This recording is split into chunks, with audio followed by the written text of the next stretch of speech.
Brazil நாட்டின் சா பவுலோ நகரில் இருந்து பொலிவியா வழியாக கொலம்பியாவின் மெடலின் நகருக்கு விமானம் ஒன்று திங்கட்கிழமை புறப்பட்டது. இந்த விமானத்தில் பிரேசில் நாட்டின் சர்பிசியோன்ஸ் ரியல் கால்பந்து அணியின் வீரர்கள் 22 பேர் உள்ளிட்ட பயணிகள் 72 பேர் பயணித்தனர்.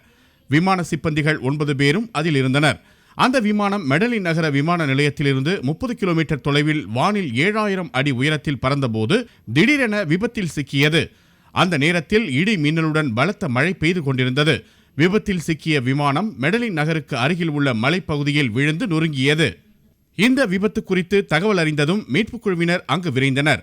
அவர்கள் விபத்தில் சிக்கி காயமடைந்து கிடந்த 6 பேரை மீட்டனர்.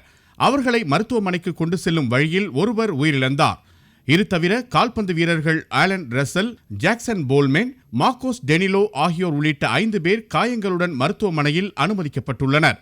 இவர்கள் 5 பேர் தவிர விமானத்தில் இருந்த 76 பேரும் உயிரிழந்ததாக மெடலின் நகர காவல்துறை கமாண்டர் ஜோஸ் ஜெர்னாடோ தெரிவித்தார். விபத்துக்கான காரணம் குறித்து விசாரணை நடைபெற்று வருவதாகவும் அவர் கூறினார். விபத்தை அடுத்து கொலம்பியாவில் நடைபெறவிருந்த கால்பந்து இறுதிப் போட்டியை தென் அமெரிக்க கால்பந்து சம்மேளனம் ரத்து செய்தது.